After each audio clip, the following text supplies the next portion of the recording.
So, Som Chamripsu, good morning and good evening for the one of you that are not in the Cambodia time zone. And I would like to warmly welcome you to our Center for Khmer Studies webinars. My name is Natharoun NGO. I'm the CKS Director, and I will be your moderator for today's webinar. So as CKS, we promote research, teaching, and public service in the social sciences, arts, and humanities as they relate to Cambodia and its region.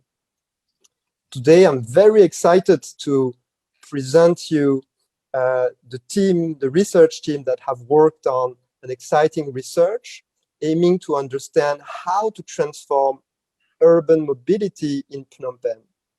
It's a very interesting and exciting research because we looked at mobility not only through the lenses of logistic and transportation infrastructure, but instead the colleagues that have worked on the study put at the core of the research the needs and the perception of local citizens and urban experts. So this research aims to provide a more comprehensive and systemic understanding of the so many factors that are influencing urban mobility in Phnom Penh, but that in a very organized and structured way. And for example, we have looked at the socio-economic costs associated with a very efficient mobility or with less efficient mobility. The team has as well looked at the possible actions that could really increase the efficiency of urban mobility in Phnom Penh so that it can really benefit all.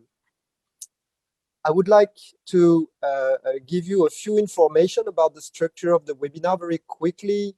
So we will have 3 presenters that are all the members of the research team that I will introduce in a few seconds. They will take about 10 minutes to speak about, to share their findings. And then we will invite for the classic Q&A from all of you as participants. I would like as well to warmly thank UNDP that have allowed this research to take place, thanks to a grant they provided to CKS.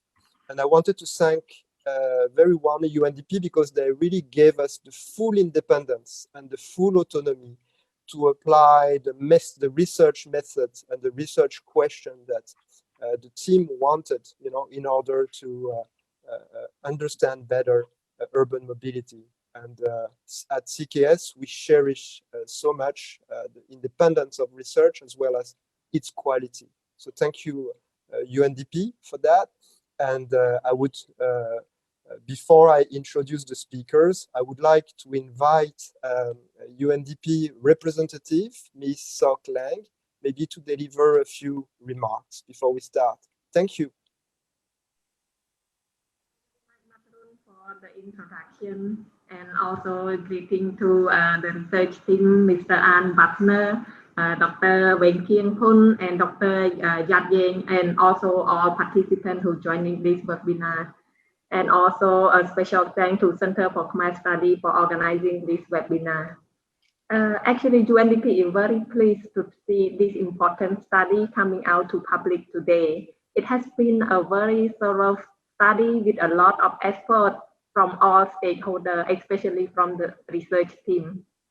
And this is the first time that an in-depth study has been conducted to provide a more systemic understanding of urban mobility in Phnom Penh. Like Natharoun said, it's not only some aspect of it, but it is a systemic understanding. And also the cost of not investing in specific measures that would allow for efficient and sustainable urban mobility. I would like to quote Mr. Enrique Penaloza. He is the former mayor of Bogota, the capital city of Colombia. He said that an advanced city is not the one where the poor can get around by car, but one where even the rich use public transportation. This idea has been replicated by many other mayors in Latin America and around the world, but it is one of the most challenging ideas as it requires a shift in the mindset of urban development. It is not hard to see in Phnom Penh street how the use of sidewalks, the lack of an efficient public transportation system, and the fact that it is rare to see people using wheelchairs or parents with strollers on the street, and that cars and motorcycles are at top in the Cambodia hierarchy of urban mobility. Tuk-tuks are second in this hierarchy, followed by trucks and bicycles. And we see that pedestrians are last, not to mention people with disabilities, people with walking difficulties, elderly, children, and strollers. So a new hierarchy of urban sustainable mobility is needed, the one in which pedestrians are at the top, and children, elderly, and people with disability are prioritized. Then bicycle and other non-motorized means of transportation, followed by electric, hybrid, or low-emission public transport. Other forms of public transportation and cargo transportation follow, and cars and motorbicycle are last. So clearing sidewalk would be an impressive step forward in sustainable and inclusive urban mobility, but it is not enough. The city needs to be livable, walkable, and enjoyable for all.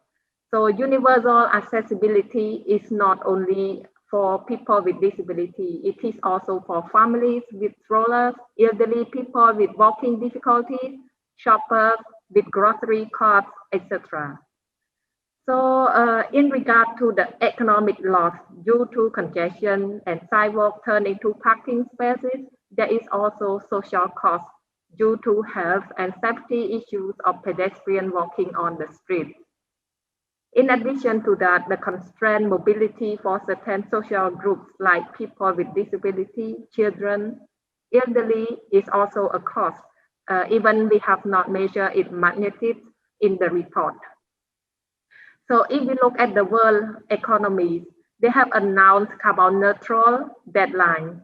United States by 2050, China by 2060, and our Prime Minister, Cambodia Prime Minister, has also announced that Cambodia will begin the process of setting a carbon neutral goal. This will mean major shift of investment toward green growth, new technology, higher skills, and create more jobs. So findings from some new research by UNDP, National Social Protection Council, and the Ministry of Economy and Finance, they confirm that green investments create higher growth than traditional carbon-based investment. And each dollar invested in green energy produces more economic growth, more and better jobs here in Cambodia. So it is not about saving the world, it's also a smarter long-term investment that would best serve Cambodia in the years ahead. So I would like to conclude by once again thanking Natharoun and Center for Khmer Study for their leadership in this work, and also thank again to the research team Arnd, Yen and Yat for this great work. I wish all participants a good discussion and productive session. Thank you. Thank you very much, Ms. Lang, for your warm remarks, and thank you very much. So, as usual, I would like to remind all participants, and thank you for the one that have just joined us in the last minute. I would like to remind everybody that our webinars are organized on Zoom and Facebook Live, so you can join on both platforms. And the presentation and discussion today are recorded so that they will be made available on our website later. If you wish to know more about CKS, please do feel free to reach out directly to me. You can find my email address on our website, the Center for Khmer Studies. and I reply to all the email I receive. So please don't hesitate. Now, without any further delay, I would like to introduce you to the research team members. So we have a PhD candidate, Arnd Bätzner, that is joining us this morning. And Mr. Arnd Bätzner comes with an impressive background and a trove of knowledge related to urban mobility. He has been working in various capacities, both at executive management level. He's a researcher, he's a consultant, he's an advisor, and his work covers many geographies from Europe to Asia Pacific to the Americas. So Arnd is a member of the International Association of Public Transport, and he's representing and leading a few committees under this association. I'm not going to cite all the different membership he has. There are many, but you can as well. Arnd has a public profile, and I would be happy for the one of you that are interested to connect directly with him. Please do contact me, and I will put you in touch. So he's as well a non-executive director of the Switzerland national-wide mobility car-sharing system and a co-chair of the Austrian Ministry of Transport Strategic Advisory Council on Research, Technology, and Innovation. I would also like to introduce Dr. Veng Kheang, who is currently the head of the master program in transport engineering at the Institute of Technology of Cambodia, better known as ITC. And he's a visiting associate professor at the Tokyo Institute of Technology. And he received his doctoral degree from Tokyo Tech in 2013. And he was working as a research fellow at Japan Transport and Tourism Research Institute before returning to Cambodia and ITC in 2019. And he's involved in many research and consultation projects as well, leading, contributing. He's a very, very active and prolific researcher. And yeah, so we are very happy as well to have him on board for this research work. And last but not least, this is Dr. Yen Yat, and he received his first PhD degree in land resource management from the China University of Geoscience, a region actually that is well known to all today, which is Wuhan. And not only he got his first PhD, but he pursued a second PhD in public administration from the University of Science and Technology in China as well. So he's a CKS Senior Research Fellow, and he completed a postdoctoral fellowship at Peking University. And he has also conducted several research and survey using both quantitative and qualitative methods, as well as developing his own research methodologies, survey design, etc., etc. He's coming also like both Mr. Kheang and Mr. Arnd with extensive experience, and I have to say that CKS have been extremely lucky to have been able to work with those three researchers. And yet, I will not do him justice if I was not saying that he was as well, before joining and starting his research career, a government official at the Cambodian Ministry of Education, Youth and Sports, and he was also a research consultant for various international non-governmental organizations operating in Cambodia. So thank you, and I would like now to invite Arnd to deliver his presentation. And Arnd, you have about 10 minutes. Thank you. Well, good morning from my side to everybody. Thanks a lot for this very kind introduction. I'd like as the lead of the research team, I'd like to just say 1 or 2 words from my side. And I want to thank first CKS and UNDP for giving us this opportunity, all 3 of us, to do this work, which was very special. And I think was extremely motivating in the opportunities that we got and in the framework we got and for the support. I want to thank for the CKS team, Natharoun NGO and Mrs. Langsok for the UNDP side, for the whole team, for all the support we have received during the whole research phase. It was an honor and a privilege to do this. It was a project that helped build bridges and not only transfer knowledge, but also localize it, which is also very important, that it is not, what we put together are not generic solutions from an international context, but really localized aspects that we were very careful to explore and understand what really happens in the field in Phnom Penh, and to really explore, as Mrs. Lang said before, also the opportunities and the opportunity spaces that open. And very fortunately, our field work was just about completed when the pandemic shut the world down.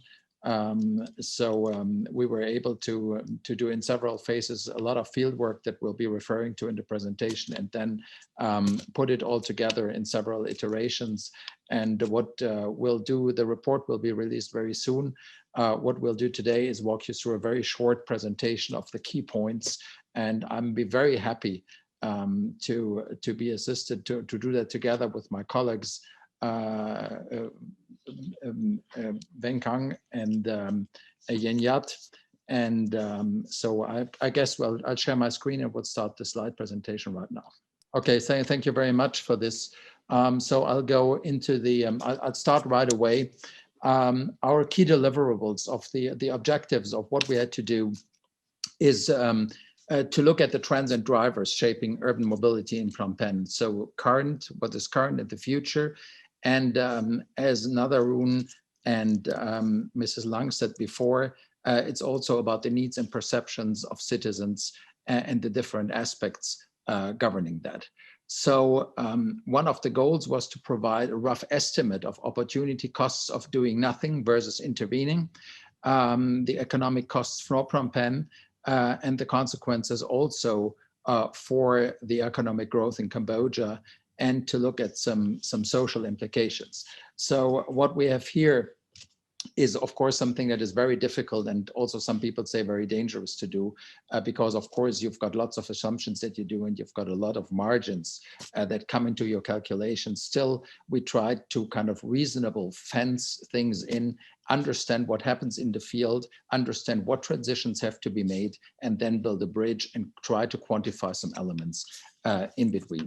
But on the way, there's a whole, as has been said before, a lot of systematic understandings of the urban mobility in Phnom Penh, encompassing insights for urban stakeholders and recommendations for solving mobility-related challenges, which ultimately will hint to policy discussions. So it's about identifying issues and drafting solutions. For the methodology, we had to understand the specific basis for transforming urban mobility in Phnom Penh. So incorporate public and private actor representatives.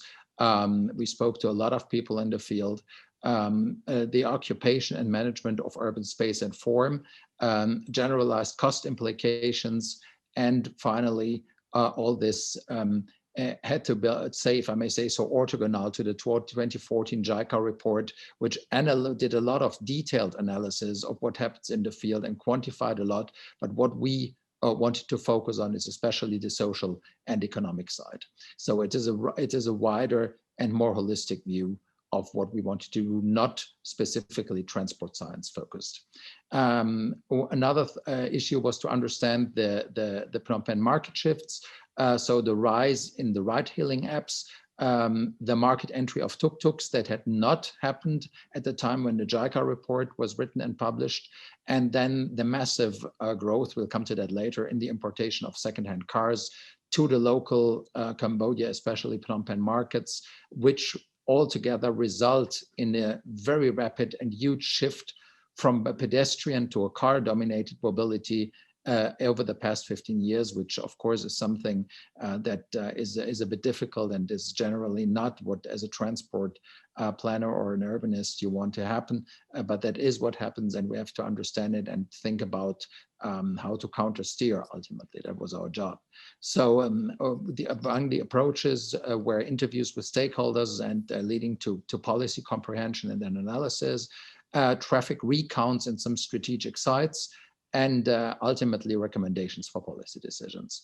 I'll very quickly show you some infographics that we made. You'll find them in the report that basically summarize, I'll just show them here without going into the detail, with the arrows and the logical flows, the work that we did. This is the second page. You see on the right hand the results that come. So of course there's investments in public transportation. There's a clearing, it was mentioned before. There's clearing the sidewalks and the general focus on public space. We'll get into that into detail. But just to say that it was a very, very wide and broad approach that we took, and I think that is well illustrated by this graphic. So for the research work, what we did first is we documented the state of the situation. We took about 1,600 photos. We looked at the most recent urban development, at the transportation infrastructure and operations. We did interviews with stakeholders of the urban development and urban transport system to better understand the political process, which is also always crucial to know and understand what happens in the field. And then the interviewees' views on suggested improvement options. And finally, an assessment of the current situation with the goal to understand why there are deviations and what happens in the field. And ultimately, of course, leading to a better understanding of the social and economic implications. I'll already here to kind of, because we'd have to do this in a very compact form, I'll already resume here at this point some of the key points that came out of our research. One is the lack of the road network connectivity. Then, of course, the way road space and urban space in a more general, on a more general term are used, especially referring to the use of sidewalks that used to be beautiful. Phnom Penh has this superb networks of beautiful sidewalks that today are used either for business or for most often for parking, completely inhibiting the walkability that used to be there. So it's what we see as sort of a privatization of public space. And then we have a total dominance of on-demand modes that cannot functionally replace mass transit. I think Veng Kheang will come to that later.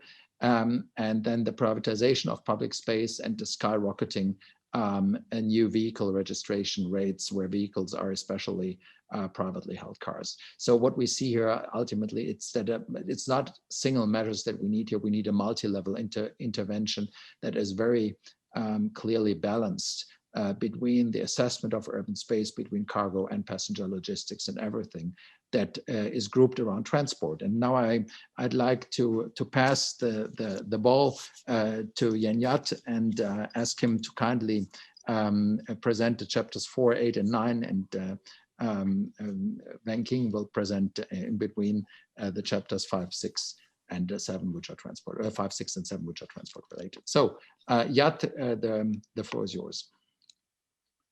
Okay. Okay, thank you so much, Arnd, and thank you, CK, for organizing this important event. And as a members of the research team, now let me give you very brief in chapter 4 of our report, which we focus mainly on the built environment and urban green space impact on the urban mobility. So we answer in this chapter, we answer how the past and present evolution of the land use and the green space in the capital city impact on the urban mobility, and how this impact could help us to plan for future design or future planning of the city. So in this chapter, we provide some key takeaways.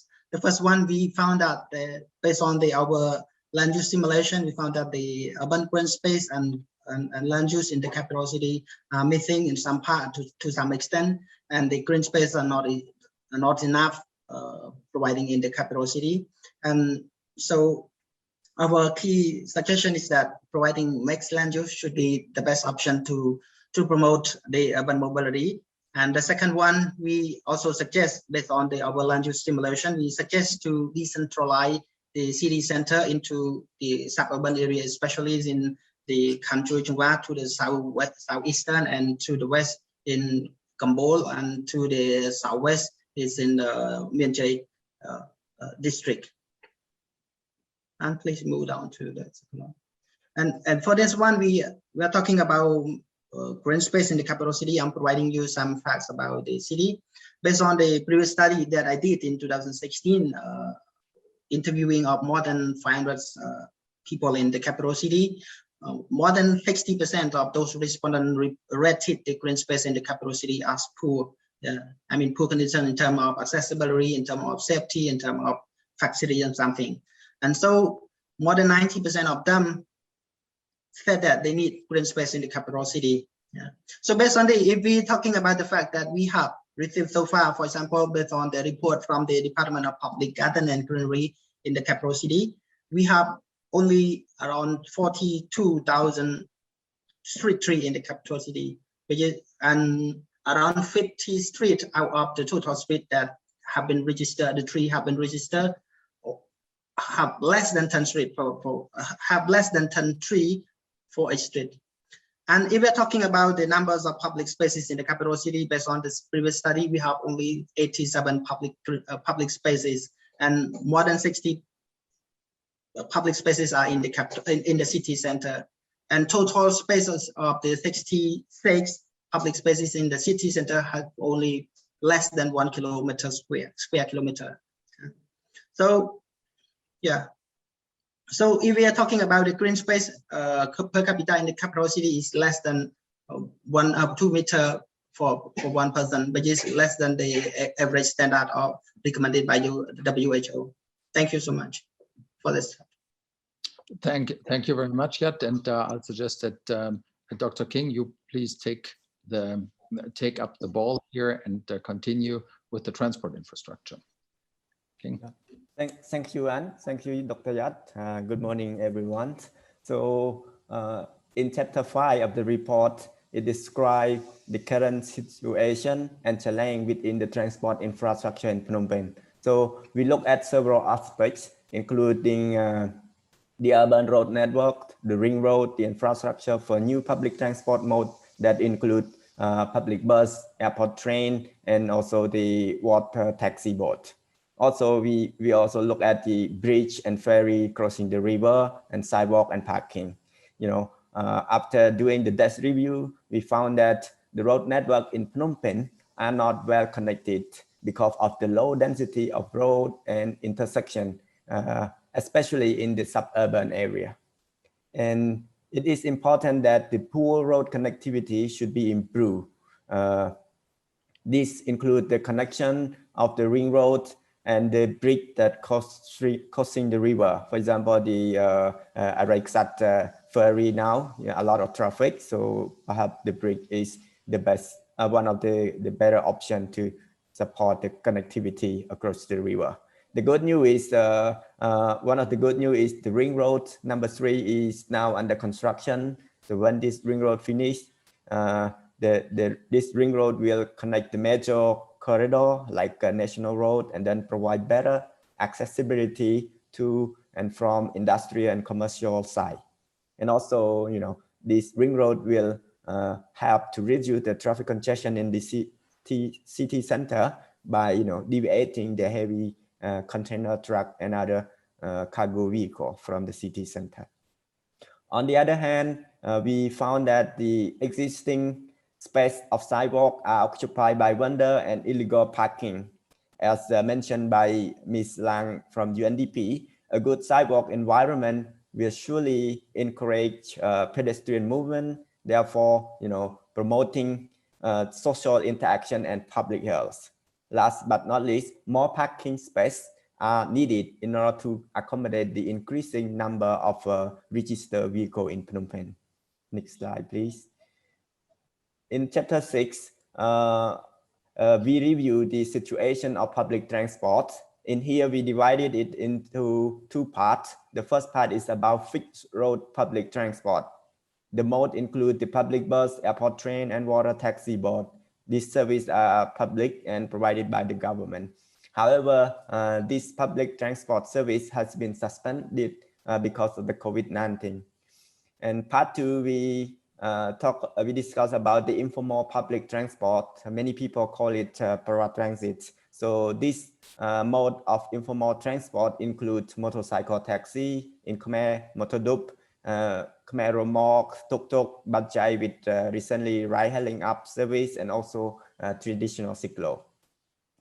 In chapter 6, we found that the rapid increase in private-owned vehicle along with insufficient traffic facility have led to serious traffic congestion and accident.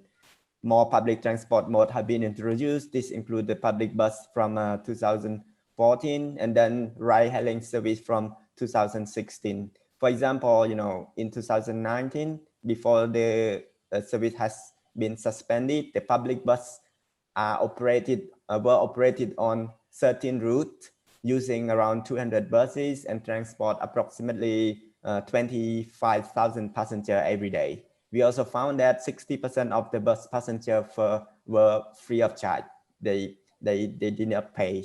And from 2016, we also identified that the number of ride-hailing apps companies have increased. Right now, we have about 30 ride-hailing apps. So Pass Up and Grab are the popular among citizens of Phnom Penh. As the result, the current situation in public transportation is a source of serious challenge related to efficiency of the use of public road space, of the widespread availability of low-cost public transport service, and ultimately of social equity. Next slide, please. In chapter 7, it covers the urban cargo vehicle, street vendor, and hawker, waste management, and also heavy cargo vehicle. So in here, the current modus operandi in Phnom Penh basically assign movement of heavy good vehicle within the city perimeter, mainly to 9 hours for all movement that do not require daytime intervention. For good perception of processing, loading, unloading along the street may disturb the overall traffic flow. So the objective here is to reduce the traffic issue in the city by managing better the operation of those cargo vehicles. Equilibrating the spatial and temporal use of urban space by switching urban cargo logistics to nighttime could be a key to solve wing obstruction and congestion issue in Phnom Penh as well. Another thing, the poor waste management system have aggravated in the city environment, especially air and water quality that affect the quality of life. So, as the current update, the waste management have now been handed to 2 or 3 companies to manage the waste collection in Phnom Penh. So we hope for better operation of the waste management in Phnom Penh as well. Yeah, thank you for your listening. And now I would like to hand the floor back to Yat. Okay, thank you so much. Yeah, that's one. Oh, Yeah, sorry. Go ahead. Excuse me, I still have one more slide to say. In here, I would like to emphasize a little bit regarding the current situation of COVID-19, which have impact on urban mobility. So this graph show you the change in urban mobility in Phnom Penh and the positive case that confirmed in Cambodia from February 15, 2020 to March 9, 2021. So in here, as you can see, the red line is the number of positive COVID-19 cases that confirmed by the Ministry of Health, and the other color represent the urban mobility, including the trip to retail and recreation, the trip to transit station, and so on. We have several events that have influence on the urban mobility. For example, number 1 here, the circle number 1, it because of travel restriction during the Khmer New Year in 2020, the urban mobility have dropped significantly, as you can see. the trip to transit station to the park have declined about from 60% to 80%. And then we have number 2 and number 3 is the traditional holiday, include the 6th of Khmer New Year from mid-April to this August, September, Phnom Penh, the urban mobility decreased again. And then we have number 4, 5, 7, which are the community outbreak regarding the COVID-19. So the people just they did not want to travel because of they're afraid of the COVID-19. And right now the community event of the 20th February 2021 is still continue from 7 right now. The average number of positive cases is 500 to 700 cases per day. So in overall, the urban mobility have declined by from 20% to up to 80% for those who go to the public transport station. So this is significant decrease because COVID-19. In the long term, people may shift to the walking or bicycling. So that's why we want to promote those non-motorized transport as well in order for the healthier community and society. Thank you very much. Yeah, again. Thanks a lot, King. You want to take the ball, take the floor? Yes, I'm ready. So thank you so much, Dr. Veng Kheang, and thank you, Anne, for giving me again.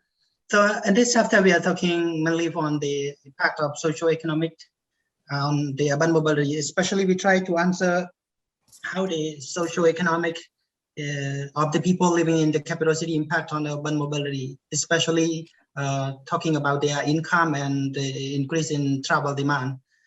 So we provide some key takeaways. The first one is about the key trend or the new changes of the numbers of population in the capital city, and also the increase in their income and also the travel demand. And the second one, we provide the numbers of registered vehicles that has been reported by the Ministry of Public Transport. And we also provide the key important impact of the increase of registered vehicle or numbers of vehicles in the capital city on the environment, especially on environment, especially like the air and some other urban elements of the city.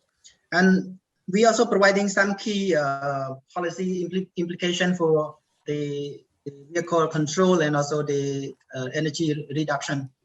Thank you. Please go to the next slide.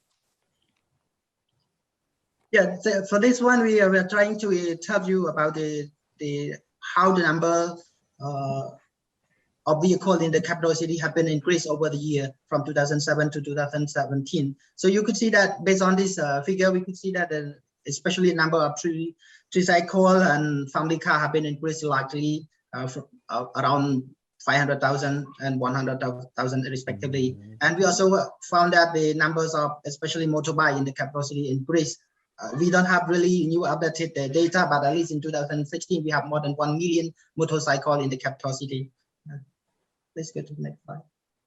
Yeah, this is the numbers of population growth from 2014 to 19. You could see that we increased from 1.4 million people in 2014 to more than 2 million in 2019. And here is the numbers of the energy demand and carbon dioxide emission in the capital city. So as you know that when the people demand for more motor vehicle in the city, so they need more energy, and whenever they try more, so they produce more carbon emission. Thank you.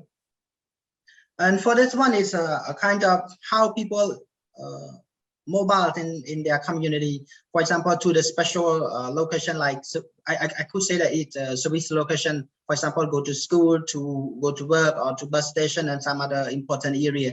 So comparing between the walking mode and mobile mode, or we're talking about motorbike use. So you can see that, for example, go to school, more than 60% of people using motorbike rather than walking. And to other places, it's almost the same, that more than 60% or 50% that using their motorbike. Of course, motorbike, some kind of motorized transport, not walking. So these are kind of comparison between using motorized transport and active mode of transport like walking. And this one is the how people evaluate the vocabulary at the important location like school, workplace, or some other thing. So we are measuring the both sides of because our street have 2 sidewalks. So we are measuring the vocabulary at the sidewalk. So you can see that, for example, at school, only around 21% of the respondents reported that their school have both sides of the street could be walkable. Yeah, please go to the next one. And this one, we're talking about walking behavior of the people, how people walk to different places and what are their purposes and what kind of street they prefer and how long do they take. So you can see that, for example, walking, mostly people walking to every day, but less than like out of more than 500 people, like only 27 people like walking, and they're walking like 2 or 3 times per day, and walking time is like very not that long, just less than 5 minutes for each time of their walking. Yeah, and the distance is less than 100 meters generally. Yeah. Mm-hmm. Thank you.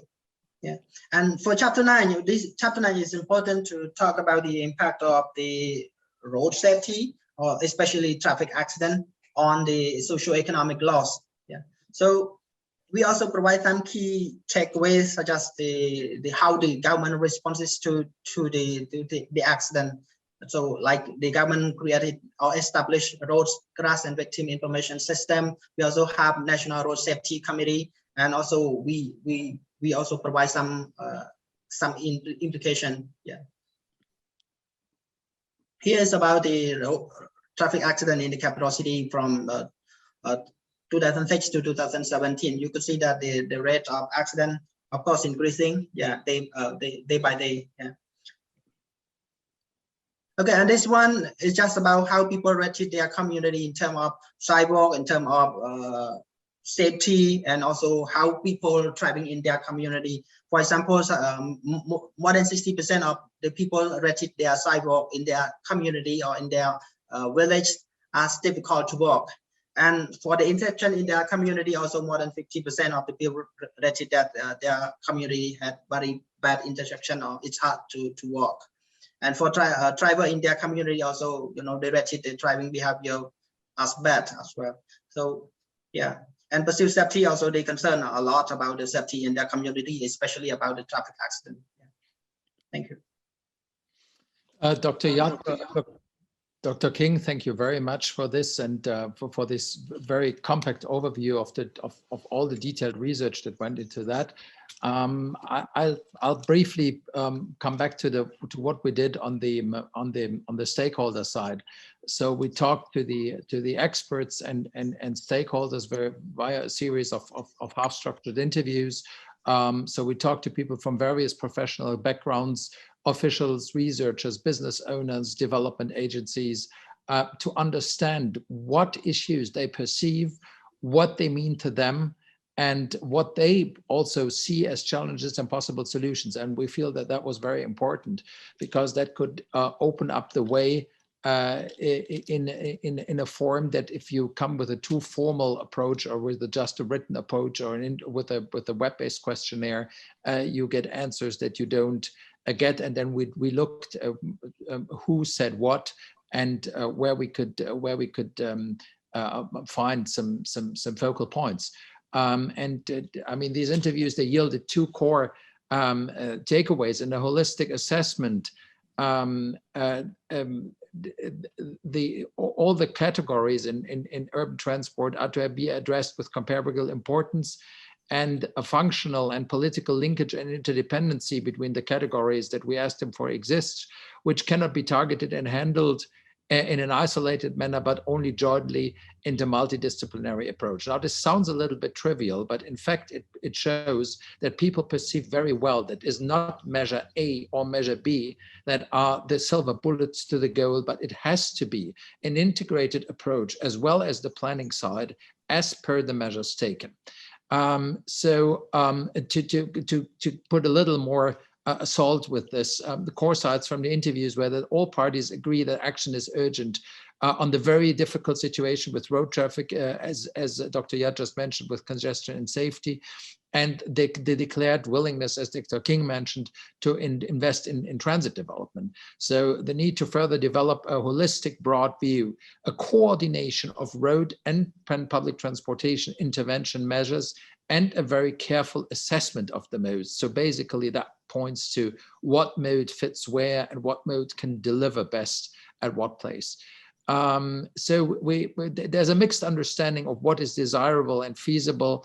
And of course, it points towards what is a medium and a long-term solution and what is a trend fashion, but not necessarily best suited. And of course, also there, I mean, everybody is happy with the gig economy and with apps, but do they really, is it really the final goal? And the tuk-tuks that, and bajais that Dr. King mentioned very briefly previously are a good example. I mean, they largely replaced the non-available mass transit, but they do that in a way that is not efficient and is not suited to where you would want to deploy these vehicles in an ideal world. And also what we saw is that there's a bit of a lack of local knowledge and a certain tendency of shiny but non really working investments with a very large dependency on consultants. But that's something that you see across the world. That's not very specific to Phnom Penh. Then what we did next, and I'll go through this very briefly because time is getting a bit short, so we have to make some progress here. The cost estimation on transport externalities. We looked at what costs could be relevant to assessing urban mobility, and which ones try to understand carried what weight, and how we could, in a very simple way, estimate them and weigh them, give them a weight, and understand which metrics basically are behind them. As I said before, this is something that is very approximative. If you would want to do this with a high degree of detail, then you would probably have to do a multi-year socio-economic and transport technical analysis, where you could put a whole transport institute on working on that. So we don't want to overpromise here in what we did. This is why I'm emphasizing this. This is a sort of approach to get an idea where the dangers lure, and that was the mission on which we were here. So sorry, I have here. Sorry, I'm getting backwards instead of forwards. Sorry. The total cost of transportation externalities. We looked at the passenger vehicle productivity losses. We looked at the road accident costs. We looked at the noise and pollution costs. We looked at the loss of what we could call urban potential, which are sort of all the generalized opportunities that are not realized or that are hindered by the way that the situation is. And then also how the current situation, we mentioned it before, especially the parking situation, hinders more sustainable modes, especially walking. Biking might also be an option in the future, but for the now, even walking is largely hindered. And so the congestion, the cost of congestion is something we looked at. It's dependent on the time loss. So over trip distance, we made an estimate pro rata temporis, and we estimated how much is lost on an individual trip per suggestion, and calculated that, multiplied that by the economic value of time in a very basic approach of different income classes. And then we looked at the industrial sectors that have unrealized economic potentials, and then also the travel conditions, the percentage of productivity per usable trip, that resulted in a per user approach. So the cost over a sample distance, the cost increase per unit of a kilometer traveled by a user based on average salary and based on a middle class salary. Then we looked also at the efficiency of the roadway usage. We all know these pictures where you have people sitting on chairs on the street, and if they were in their individual cars, if they were on a bus, or if they were on a light rail vehicle, and they've been going around the internet a lot lately. So you all know that public transit makes a lot better use of public space than any individual vehicle, be it a for-hire vehicle or privately owned vehicle does.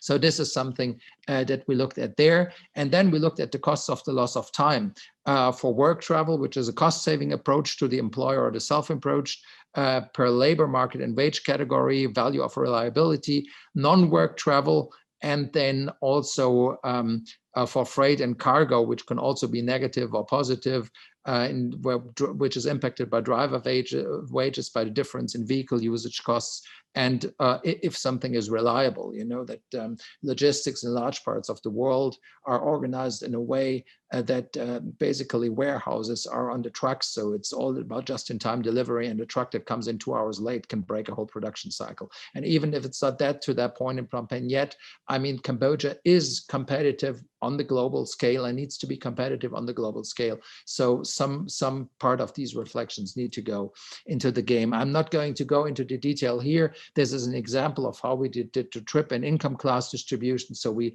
decided on low income categories, medium income categories, and high income categories, and then looked at the percentage of the number of trips and the mode to sort of get some basic figures which we could work. And which is maybe a good summary of all this, is the total trips, the million trips per year, with an estimate where you use the current growth estimate and we projected it into 2035 from 2020, and you can see the increase in the time loss that is already there, and that will happen. And you see already the category of the figures. What we have on the left axis is on the vertical axis is $million US. So you see approximately, with all the incertitudes that go into it and with all the assumptions that we made, about where you could argue that we would land with that. So the key takeaways as a resume: the current system incurs high external costs related to the inefficiency or the non-suitability of the modes currently carrying the major load of urban transport. And I already said that, for example, the bajais, the tuk-tuks are not suited at all to be the backbone of public transportation or anything that would be non-private transportation, if I may say it that way. They'd be excellent as a complement and as a feeder with their on-demand capacity and with their capacity to go in small alleyways. But to kind of go across the city on main roads is totally not an efficient use. So we already talked about the lack of right-of-way and timetable stability of the current city bus systems. I mean, I'm a person that personally, if I'm somewhere also for work, I always ride the buses. I try to avoid Ubers, taxis, or any ride hail like the plague, because you don't learn that way. I took the city buses a lot in Phnom Penh, and it was everything from excellent at low traffic hours when the buses showed up every couple of minutes and there's an app, to the point where I had to wait 45 minutes for a bus to show up and then it sat in traffic. So that is not something that will make anybody switch to public transportation, and parts of the problem is known. We need, of course, more right-of-ways for the buses and other things. Maybe that it needs to be upgraded towards the BRT and all these things. But it's crucial that attractive public transportation is not only a matter of comfort, but it's a huge factor of economic overall efficiency for the local situation, for the competitivity of Phnom Penh on a local and on a global scale. So as the conclusions, what did we find here? Again, what were the deliverables? Again, it was not to be focused on technology. It was with the lens of improving societal conditions, economic conditions, and to put a holistic view on it, and then to look at the qualitative dependencies and a little bit at the estimate of costs, as I just showed. And as a summary, what came out is that what we need basically is less a purely transport-based, but an urban design-based approach to urban mobility in Phnom Penh. So we need to understand how the built environment works and transfers and evolutes from the past over the current situation into the future, and how we can steer there. It's about assessing urban space. That's the core thing. So at the end of the day, as very often all major transportation questions in this world turn themselves into land use and ultimately into governments and policy questions. Do not get fooled by some people that will tell you that it's about technology. It is not about technology. Technology is all available and can be made to do what you want it to do. The question, the key question, and the errors that are being made globally are always about misunderstanding, or in very many cases about misunderstanding land use. So here it's about transport infrastructure, about, we heard it from Dr. Yat, the lack of connectivity in road networks, especially also in suburbia and the new sections that are currently getting built in the industrial zones, the ring roads and the bridges across the Mekong and its arms, the sidewalks to be cleared, which is probably the biggest issue of all, and which declinates and translates into fostering proximity mobility and temporarily, and I'm putting a huge accent on temporarily. We want to emphasize that more official parking spaces to get rid of the illegal part, but that is a temporary measure until mass transit is available with a feeder system in a way that it can really make private car usage redundant in many cases. Sorry. So in urban logistics, Dr. Yat said that we have urban cargo and waste management and heavy haulage that we considered. That has probably to all be moved to the night to clear the streets during the day, especially also for the business and for some of the hawker activities. And there has to be, of course, a better solution that has to be found for the hawkers. Them occupying sideways and also de facto privatizing the space cannot be in the interest of the city overall. Very quickly, socio-economic and environmental conditions. We looked at energy consumption. You saw the slides before, some graphics, travel demand for jobs, and then, of course, the rise of the car populations that translates into people driving and all its negatives effect. We looked at the road safety system that the Cambodian government has up and factored that into it. And then all that translates into externality costs related to urban mobility. That, as we showed before, identify and quantify key transport externalities, and we find a cost of to the Phnom Penh economy, yearly cost of about $500 to $700 million, which is pretty impressive, actually. So that is something that shows to what extent, again, a good or a bad transportation system, a functioning or a less functioning transportation system can impact the economic performance of a city or of a region. And then as a conclusion, we proposed a three-phase model based on our findings with, again, the goal to make transportation and urban mobility, to make the city more inclusive and more equitable. Very quickly, the recommendations, again, more green spaces, Dr. Yat said it, to strengthen the urban equity. It's an equity, means Yat said it very well before, and active mobility, the road network, better connectivity, better river crossings, walkability to solve the illegal sidewalk occupation, parking spaces, again, more official ones until transit is ramped up, and then get rid of them. Privately held vehicles, there need to be some policy interventions on the vehicle population growth that is 7.2% at the moment per year, which is totally unsustainable. And then public transportation, I already emphasized on that before, and urban cargo logistics to equilibrate the spatial and temporal use, especially shifting a lot of things to the night. Some fields of interventions. We looked at the urban patterns. This is from the JICA report. We looked at the axis. We looked how transportation can flow. Here you see the barely used rail track in form on the right-hand side in form of a new park in front of a new parking development, which basically speaks for itself. We see this new upper middle class housing that gets built in suburbia with absolutely no transportation access, but putting more traffic on the road, which is totally the epicenter of a car-based urbanism on the outskirts of Phnom Penh, which is highly questionable, or you would have to revive the old rail corridors. And then you have to identify these new generators of movements, which are malls, which are residential complexes, office compounds, and identify and classify them. That would be sort of a bit of the further research that would have to be done there. But these are the key factors that in the future will make or break urban mobility in Phnom Penh. And of course, all this depends on governance. So again, we looked at the projection of traffic, the projection of the population. Here you see again a number. Dr. Yat mentioned it, the vehicle registration rate, the polluting. You see how we did some traffic counts to incorporate the bajais and the tuk-tuks that haven't been there before, between the JICA count in 2012 and our count in late 2019, just before the pandemic hit. We tried to do some of the counts in about the same strategic locations. You see them here with the stars, and what you see on the right-hand side is what we found. If you compare these two pie charts, you see to what extent the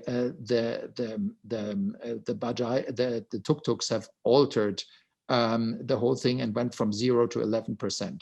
So that is I'll be done. Yes, thank you. I'm sorry to interrupt you, Arnd, but I just wanted to let you know that it would be good to have as well. Although there are already a few questions from the participants. So if you like to wrap it up.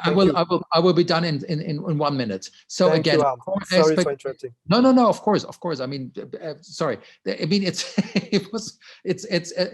a work that got much bigger than we thought at first. So land use is a core aspect, social equity, and all the billing models, all the models, the way transportation is organized between it, convenience. If you want to make public transportation is important, then of course the interdependence between the forms. Again, you can't look at just one mode, you have to look at how they play together. And then the question is, what's the future of your cityscape? Who defines the city of tomorrow?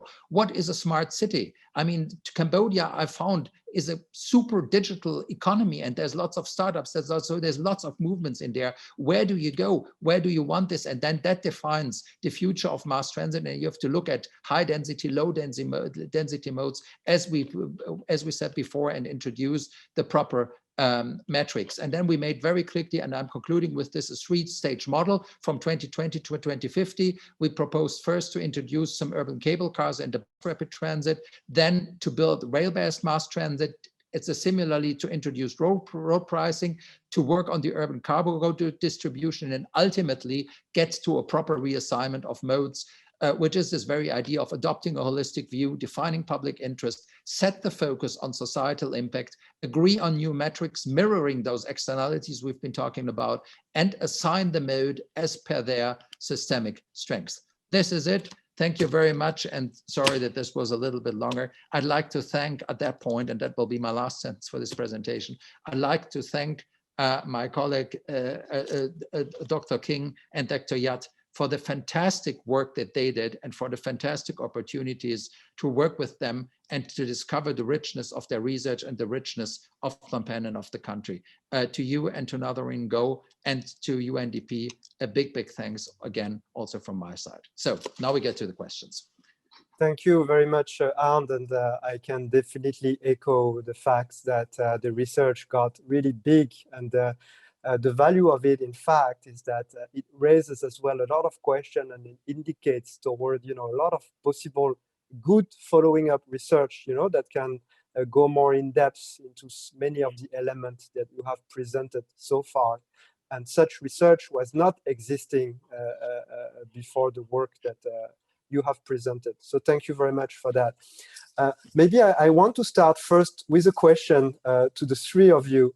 And it's very interesting because when we think and when we research on urban mobility, we see a lot of unsatisfaction, right? Because users, and we are part of them, always complain.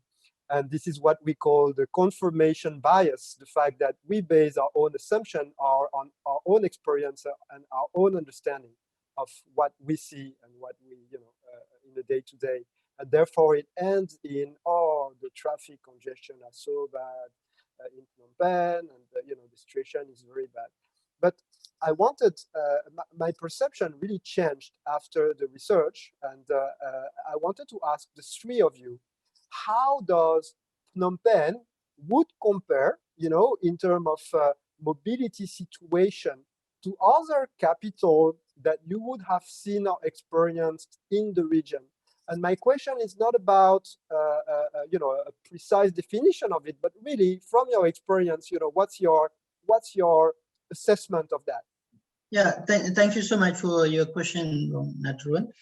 I think if we compare with the other city in the region, especially in our neighboring country, I think we have similar situation in terms of traffic congestion or problem regarding the sidewalk or some other kind of the thing. But the thing is that some of the country, like for example in Ho Chi Minh or in Hanoi, they have provided some mass rapid transport. So at least they could cope up some of the mobility problem. And also if we look at the Jakarta, I think I have much more idea about the development of urban mobility in Jakarta that could provide a good comparison to Cambodia case. But I think, yeah, it really depends on the policy and the contributions of the stakeholder to improve the urban mobility in the capital city. Yeah. King. Thank you. I would like to add a little bit, the traffic congestion is kind of unavoidable thing in developing city. For example, in Thailand, they have a good infrastructure. They have a good mass transit system, including public bus for the poor, for the rich, like air conditioning or fan and so on. And also, SkyTrain, subway and so on. But the traffic congestion still exists because of the enormous number of registered vehicle, private vehicle. So the point here is that even we have a good infrastructure, we need additional, regulation, including vehicle register growth, one thing. And the other thing is the, people knowledge on the traffic itself. So in this case for Phnom Penh, it depends on which direction you want to go. For sure that, for my opinion, the mass transit system is unavoidable need. So we have a public bus, which is good. So we find way to promote it, to advertise it, how to make sure that the people will use it, feel with the comfortability, convenient, and also a bit faster, actually faster. That's the point. So again, it depends on the direction we want and the policy that go along with that direction. Thank you very much. Thank you, Dr. Kian. Arnd, do you want to add anything? Because you have as well, some good experience now in the region and in Phnom Penh as well. Well, I mean, I'm just only discovering Cambodia, so I mean, that is dangerous, because if I say in the region, I would include Hong Kong and Singapore. With obviously, I'm based in Zurich, Switzerland, from which I'm speaking now. So no, but getting back to the Singapore, I mean, King, I totally agree with what King and Yat just said, especially on Bangkok, which is a good model, which is a bit of a transition, which where also in Thailand they try to adopt certain things.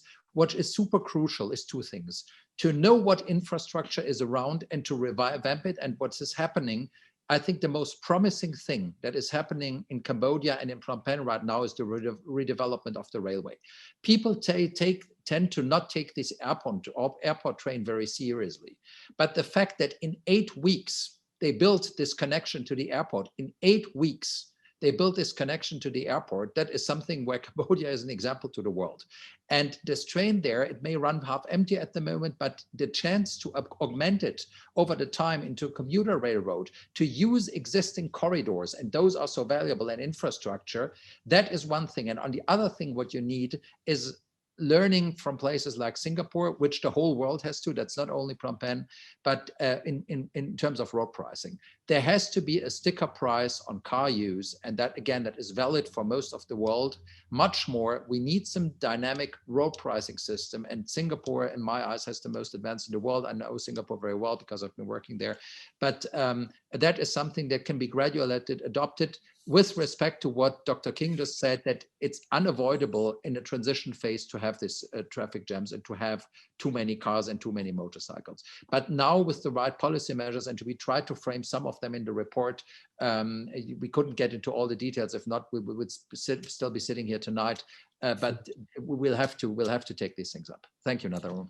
Okay, thank you very much, Arnd. So we have a few very good questions, actually, very specific. So I think you're going to enjoy them.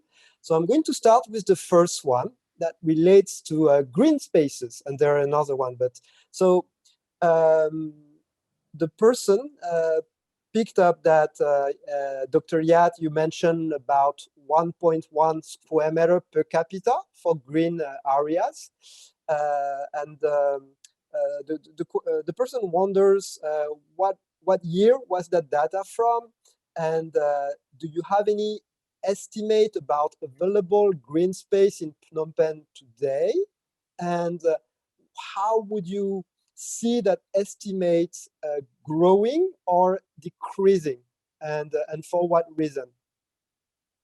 Thank you. Yat, I think. Okay, I'm turning on. I'm muted. Okay. Yeah, thank you for a very nice question. And yeah, I think it's really great to have this question. And I think several questions there in one from that person. One, in which year that the data is from. So that was a study from the Samakum Tieng Knau in 2018. So the data reported in 2018 by Samakum Tieng Knau. That is about the green area per capita. And about the green space, how many meter in green space in the capital city now? We don't really have exact data now on the total area of green space in the capital city, but based on that study in the city center, especially in the now we have not 5 but 6 khan now, because we have just a new khan called Veng Kheang, but of course the same just divided into the new one. So in that old khan, or we call in the khan, we have 0.67 square kilometer, which is about more than 6,000 meter. And for the suburban area, it's hard to calculate now, because we have just added 2 new district now from the western part, which is Kambol, and the south and the northwest which is Bätzner. Yeah, so we have 2 new district added, but we don't really have exact data on this total area. Yeah. Okay. And the third one is about whether the total area of green space increase or decrease. Yeah, I think we have the policy, especially the construction law, that really require the real estate developer or construction company to keep at least 30% of their remaining space for the green space or public space. But we really, we really wonder whether those real estate developer follow the policy, or really the policy work. That is another question that we should try to answer, because we could see that some, especially the Borai, the gated community like Phay Huot, you may know that they provide very good green space, but some other Borai developer, they just keep building the construction, but they don't really care much on the public space or green space. So it's really a question on that. And if we're talking about green space, we also need to think of the private green space and public green space. And we also need to think about the accessibility of those green spaces, whether people from outside of their gated community could access their green space in the Borai. For example, in Phay Huot, whether I'm a person who living outside of the Borai Phay Huot, whether I could access it or not. If not, it's not a public space. It's not accessible to the public. So answer shortly that I could say that since the city expanded, so the green space should be increasing, but the number could be really depends on the developer and policy implementation. If we really keep the eyes on those development. Yeah. Okay. Thank you. And did you feel that through your interviews and meeting with the people, they do recognize the value of green space in terms of improving the quality of life, or do you feel that this is not so much? There's not so much awareness about that. Yeah, based on the previous study that I did, more than 80% of the respondents, if I'm not wrong, it's about 86% of the people recognize the important factor or important role or benefits of the green space for their life, especially the ecological system of the green space. Yeah. Okay, that's good. I think that's yes. Thank you, Yat. Yeah. Dr. Yat, I guess this is important as well for the the stakeholders to get this. Thank you. Just want to add one more thing, that because some real estate developers, they recognize this important thing, that's why they try to provide green space or provide at least green area for their development project in order to attract buyers or customers. Yes, thank you. Thank you, Dr. Yat. Another question, which is very specific, relates to public service and the buses, and more specifically to bus lanes, and whether you think that divided or restricted bus lane will work and will be more efficient for public bus system in Phnom Penh. What's your take on that? I know you've been looking into this. Kheang, Dr. Kheang, you want to have a go? Yes, thank you, Natharoun, and thank you, Vanna, for a very good question.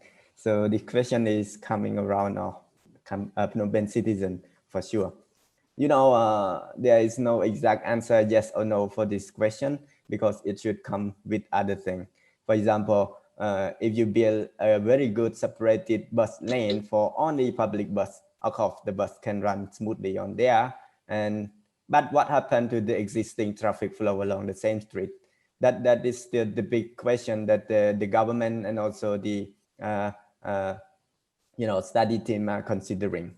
I give you the example that right now we have a study project, feasibility by JICA. It's still under study, and they will take one route example. Is the bus route number 4. It's a diagonal road from Sa Thmai to Stung Min Jay Tree Lake, and of course, a lot of discussion going on there.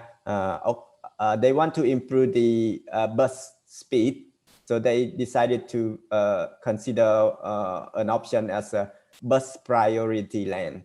So in that case, the lane itself is not separated from the other traffic, but in the big one. But they have improving the lane marking, the traffic green light for bus as a priority when it's arrived at the intersection. So they also try to improve the connectivity to that major road, bus priority road, because the traffic can deviate to other smaller road. Because COVID, it's not yet doing kind of pilot study yet, pilot test yet. So my answer is that if you have a good bus lane for only bus, it's good for bus, but the traffic can become even worse.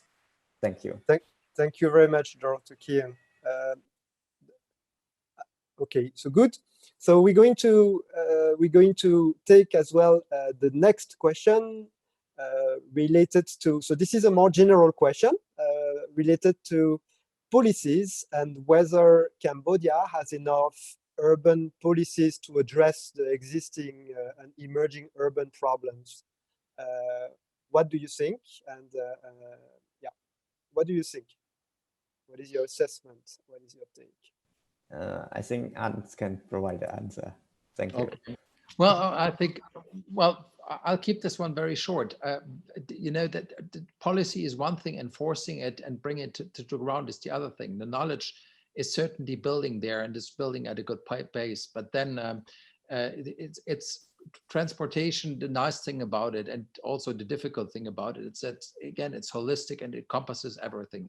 It touches every sector, the private sector, the economy, people's lives, the urban form, everything. So if you want to bring all these converging interests together, or diverging interests sometimes, then of course policy is something that requires constant discussion, constant iteration in order to bring it to shape. And one, as Dr. King just mentioned, you know, one intervention can have a lot of consequences on other ones. So as banal as that sounds, I think there's what I observed is a lot of goodwill and an enormous interest for our research. And at that point also, I'd like to, and I think I'm speaking for the three of us, to thank all those that dedicated our time to us and answered our interviews and answered our questions and received us and talked to us.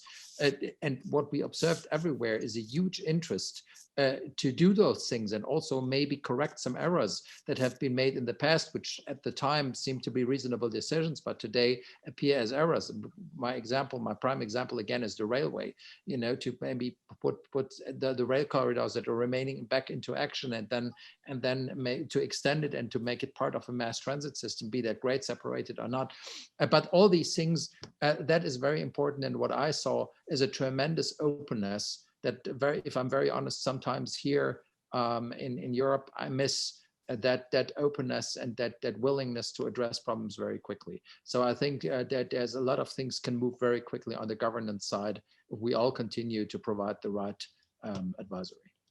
Thank you very much, Mr. Arnd. Getting back to grid spaces again, I mean, this seems to be a major interest for many participants and for all of us actually. What could be done in order to increase the available surface of green space in Phnom Penh? Densification.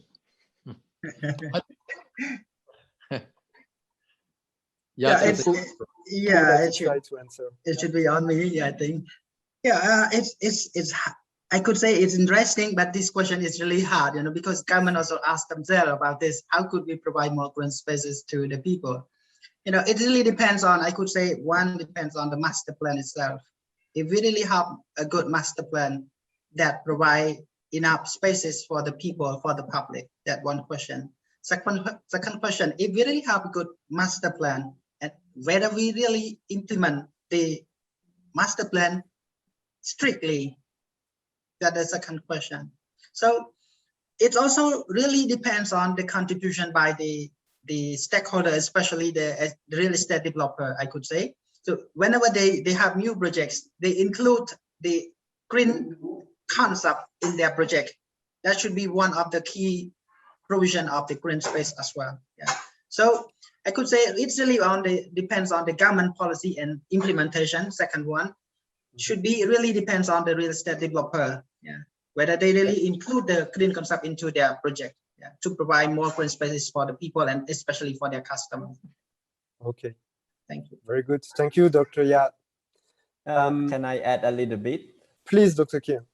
Yeah, I totally support the idea from Dr. Yat, and just my personal example in Phnom Penh. If I want, I get out of my home and then I consider where to go, riverside, maybe Wat Phnom a little bit, and of course. Independent movement. So those kind of public garden or public green space I always keep in mind when I get out of the home. It really restricted outdoor activity because we have limited green space as a public public space for our outdoor activity. So what can we do to immediately increase the green space in the city? Dr. Yat already mentioned. I believe the Ministry of Construction, Land, Urban Planning, they have a kind of law that the new construction of a condominium of apartment, they should have some certain square meter for the green space. So they should obey that rule. Also the parking space as well. But the implementation and the enforcement and the monitoring and evaluation on that thing need to be done from the government side, from the authority themselves, in order to increase the efficiency of the rule or the law, so that gradually we have more green space. So do you think the green space on the top of the condominium 20 floors is a public green space, or is this kind of private? And do you like it or not? So that is the question. Thank you. Yeah. Thank you very much. Okay. Yes, there are still many questions that are very interesting. So I'm going to go to the next one, and it relates somehow to availability of green space. And the question is whether we could increase the underground parking capacity the underground capacity in terms of parking, subways, walkways, even with shops and restaurants like Seoul and other places. Well, that's a very good question, and it's very tempting. Now, one trend that has dramatically, fortunately, accelerated itself over the past 1.5 years is the impression in large parts of the world that cars are not the solution and not the future. So a decade-long trend is just in the process of getting broken. And today, this is why we put this emphasis on temporary parking, official parking lots. If you build parking structures underground today, you want to build them in a way that in 10 years from now, you can convert them. And that also absolutely goes for Phnom Penh. You can convert them into something else. And of course, with the global heating, with the very warm and partly humid climate in Phnom Penh, some air-conditioned underground spaces as links between sites could totally make sense. But the point is, I would be very careful to respect the traditional culture of the city. And that culture of the city that I observed there is a culture of where walking in the surface for a long, long time has been an element that fostered the social framework together and connected the social framework. So it can partly, underground structures can partly complement it, but they should not replace walking on the surface and should not, I mean, it should not be an excuse to leave the cars on the surface. I mean, it's the cars that need to go away at some point. And then again, if you build new underground structures for cars, they should be convertible into something else at some later point. For an underground metro or something to be built, I'm not aware of the exact indications of the geology, but with all I've read, the Phnom Penh geology is not hostile to it. And I mean, metros have been built in other areas which are much, much more challenging in terms of geology, even in earthquake regions. So I think that shouldn't be a problem by itself. Okay, excellent. Thank you. We're almost reaching I mean, we're not reaching, we're exceeding of 1 minute, the time limit, but I would really like to extend a bit, if that's okay with all of you, maybe 5 minutes. There are still a few very good questions that I would like to share and offer a response to our audience. So one is what would be your views on electric buses that could be introduced, you know, in Phnom Penh or in other cities, and if those electric buses and other public buses develop, what could be your advice in terms of how to include or how to protect, so to speak, or how to offer reconversion for all the tuk-tuk and motodop drivers that, you know, may lose their job because, you know, more public service is available? Well, if I may, I'll start with that one. Yes. There's two segments to it. First, the technical part and then the social part with the drivers. For the technical part, I think Siem Reap, as in the question, or also Phnom Penh, can jump a generation by moving very quickly towards electric buses, especially if it gets, now the number 4 bus is getting its own partly protected lane, its own right of way. And ultimately what we need until the rail mass transit is being built and operational, we need some form of bus rapid transit on its own protected side. Jakarta, I think, is a very good example for what they did. And the charm of bus rapid transit is that it's comparatively cheap and quick to build. As we learned from Curitiba, Brazil. And I would directly go, if there were one advice to give, and we put that into report, for a fully electric BRT, and to get it the capacity, the reliability, and the air conditioning, I would absolutely not do it as an opportunity charging or a depot charging with fully battery operated, but as a so-called in-motion charging trolleybus, which has on parts of the sections overhead wires and can run, as it needs overhead wires only on 30% of the sections, and for the rest it can run on small traction batteries, and that gives it the ability to be much more reliable, to have the vehicles run 24 hours, etc. So if somebody wants advice on that, they can contact me. I'm the vice president of the Trolleybus committee of UITP. So we can certainly discuss that, but that would be an important thing to consider, and could really make Phnom Penh jump a generation. For what is the tuk-tuk drivers, I don't think we will see them unemployed. On the opposite, the tuk-tuk drivers will have much better working conditions if we've got an electric high-capacity bus system in place, because then they can do what they should be doing now, meaning connect to it. They can use their local knowledge of the terrain, of the alleyways, pick people up at the bus stations of the rapid bus, and to take them for the last mile to their destinations, and be very, very efficient doing that, or doing some tangential connections where the public transport service is not as good as it always needs to be on the big arteries, on the big corridors. So I think it will be an upgrade to the tuk-tuk drivers, and will need the same number, if not more, once that private car usage gets reduced. That would be the first target. And then also some of the drivers with their experience can totally get formal jobs on the formal bus system, if that bus system really augments in size. That's also something important. Brazil, Rio de Janeiro and Sao Paulo have a great experience in retraining drivers of informal transport to give them formal jobs on new bus rapid transit and other systems. So there are nice models in the world how that can be done, but it is very important, and I think it's a very good question, not to forget that social side and to take it into the considerations from day one, from the very beginning.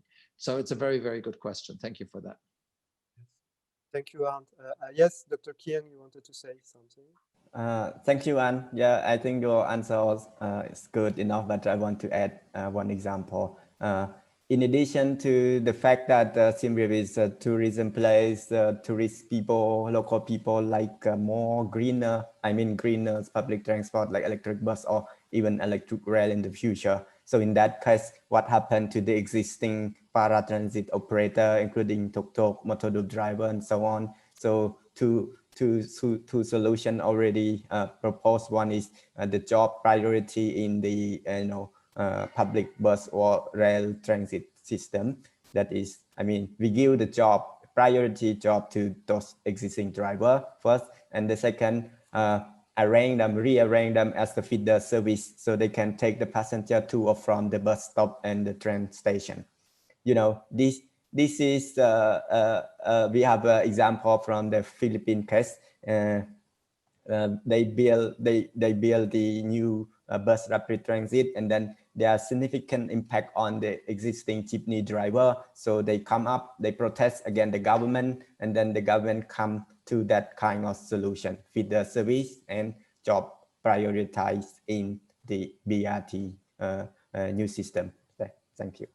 Thank you, Dr. Kien. So there are a flow of good questions coming in the chat, and it will take us, I think, at least 20 minutes to address all of them. So I will have to apologize to the participant because they are really good questions.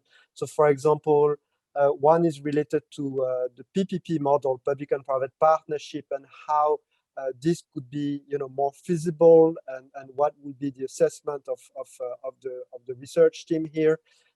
Some other questions are related to the government investment and budget allocation for urban transport development. There are as well questions related to the last mile services and the type of vehicle required in order to have efficient and applicable solutions, the use of sidewalks, and how we could kind of free more spaces for public sidewalk use instead of private. There is as well excellent question related to the regulation related to parking spaces and etc.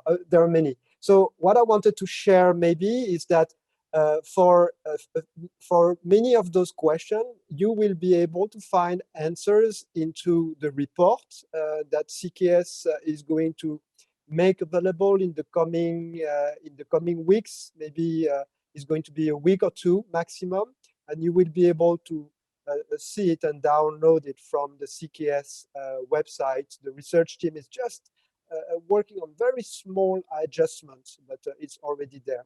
So I would invite you to go on our website in a week or two and download it. I would invite you as well. We will send a notice in our monthly newsletters and in our monthly updates.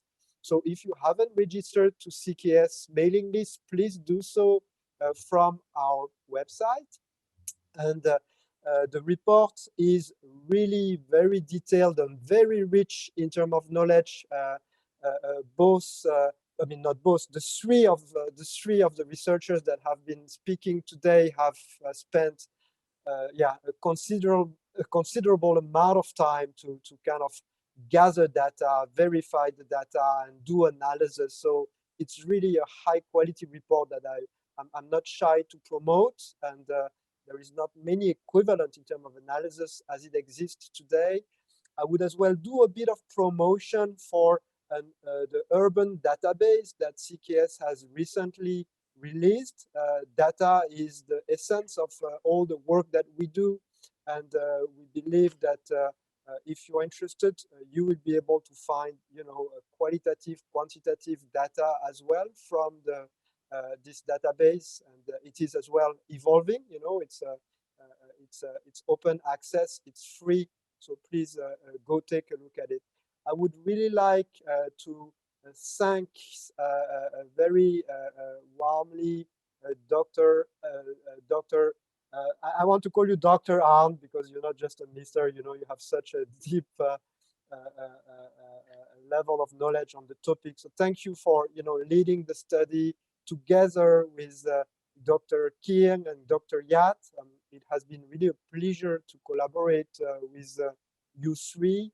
And I wanted as well to thank all the participants for listening to the webinar and raising such a good number of good questions. You will see in the report there are trends, there are hints, recommendations that are provided.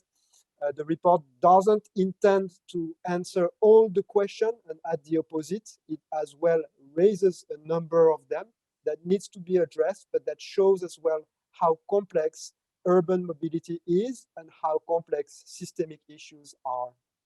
Thank you very much for participating, and hope to see you for the next webinar.